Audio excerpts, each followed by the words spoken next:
Hello বন্ধুরা, welcome to my channel. আশা করি সবাই ভালো আছেন।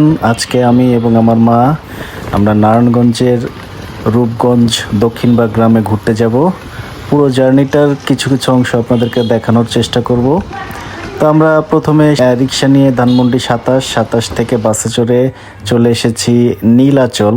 তো নীলাচল আসার পরে আমরা এখান থেকে রূপগঞ্জ দক্ষিণবাগ যাওয়ার কোনো গাড়ি পাচ্ছিলাম না। আমি এবং আমার মা খুব বিভ্রান্তিতে পড়ে গিয়েছিলাম। তো গাড়ি খুঁজতেছি কিন্তু গাড়ি পাচ্ছি না। নীলা মার্কেটে যে এই অবস্থা, এটা তো বুঝতে পারি না।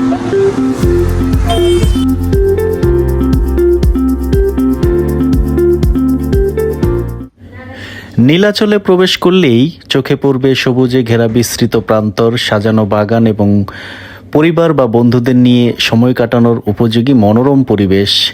এখানে শিশুরা খেলাধুলা করতে পারে, বড়রা প্রাকৃতিক পরিবেশের মাঝে বসে বিশ্রাম নিতে পারে, আর ফটোগ্রাফি প্রেমীদের জন্য এটি চমৎকার একটি জায়গা। বিশেষ করে ছুটির দিনগুলোতে অনেক পরিবার পিকনিক বা স্বল্প সময়ের বিনোদনের জন্য নীলাচলে আসেন। সকাল থেকে সন্ধ্যা পর্যন্ত এখানকার নির্মল পরিবেশে দর্শনার্থীদের মনকে সতেজ করে তোলে।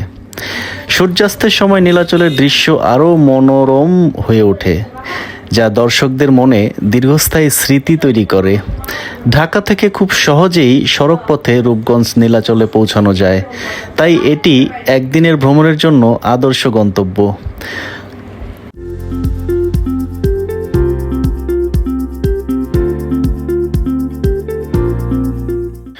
বন্ধুরা, দেখতে পাচ্ছেন আমার মা আমার চাইতে অনেক সামনের দিকে হাঁটছে, আমি মায়ের চাইতে অনেক পিছনে।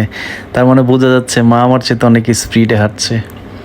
তো নীলাচলে আসলে আপনার মনটা অনেক ভালো হয়ে যাবে, মনটা প্রফুল্ল হয়ে যাবে। আপনারা চাইলেই সুযোগ করে চলে আসতে পারেন নীলাচল। যদিও আমরা নীলাচলের উদ্দেশ্যে আজকে বের হইনি, আমরা বের হয়েছিলাম নীলাচল হয়ে রূপগঞ্জ দক্ষিণবাগ গ্রামে যাব, ওখানকার একটি কালচারাল অনুষ্ঠানে। তো সেই অনুষ্ঠানের উদ্দেশ্যে, বাট এখানে এসে আমরা আটকে গেলাম গাড়ি বিড়ম্বনায়। অবশেষে আমরা একটি অটো খুঁজে পেলাম, যিনি রূপগঞ্জের দক্ষিণবাগ গ্রামে যেতে রাজি হয়েছেন। তো তার সাথে চড়েই আমরা দক্ষিণবাগের পথে ছুটলাম। বন্ধুরা, আমরা অবশেষে রূপগঞ্জের দক্ষিণবাগ গ্রামে এসে প্রবেশ করলাম। এই বালির প্রজেক্টটি পার হয়েই দক্ষিণবাগ গ্রামের মেঠোপথ শুরু। এই গ্রামের শান্ত রাস্তা যেন প্রকৃতির আঁকা এক জীবন্ত ছবি। রাস্তার দুপাশ জুড়ে সারি সারি সবুজ গাছপালা, হালকা বাতাস, পাতার মৃদু দোলা আর পাখিদের কিচিরমিচির শব্দ মনকে এক অন্যরকম প্রশান্তি দেয়। শহরের ব্যস্ততার থেকে এই পথ ধরে হাঁটলে মনে হয় যেন প্রকৃতির খুব কাছাকাছি চলে এসেছি। চারিদিকে শুধু সবুজ আর সবুজ, সবুজ সমারোহ। কখনো বড়, কখনো ছোট ছায়া ঘেরা গাছ, কখনো ছোট ছোট ঝোপঝাড়, আর মাঝে সরু গ্রামীণ রাস্তা যেন গ্রামের সৌন্দর্যকে আরও বাড়িয়ে তুলেছে।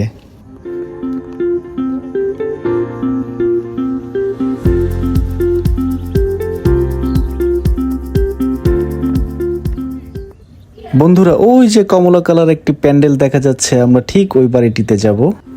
বন্ধুরা, আসলে আমরা যেই বাড়িটিতে যাব এটা হচ্ছে আমার কাজিনের শ্বশুর বাড়ি। এখানে প্রতি বছর বাসন্তী উৎসব অর্থাৎ বাসন্তী পূজা করা হয়, আর এই পূজাকে ঘিরে এখানে এক উৎসব মুখর পরিবেশ তৈরি হয়। সারা গ্রামের মানুষ এখানে আসে, আনন্দ করে। তো আমরাও নিমন্ত্রণের সাড়া দিতেই এই গ্রামে আজকে আমি আর মা পৌঁছালাম।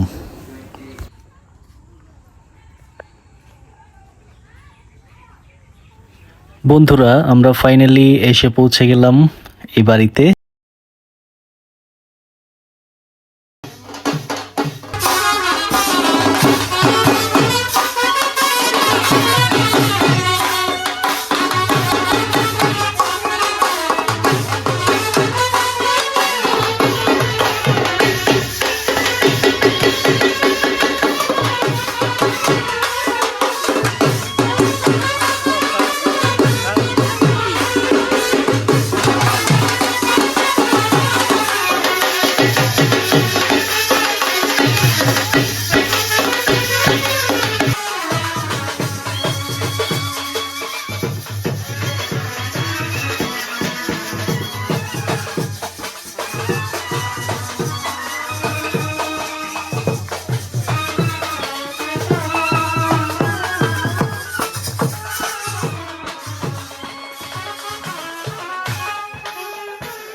কি কোনটা মেহমান না প্রসাদ সবার জন্য এগুলো সবারই তো এগুলো 500 মানুষের প্রসাদ করছে না 3 ব্যাগ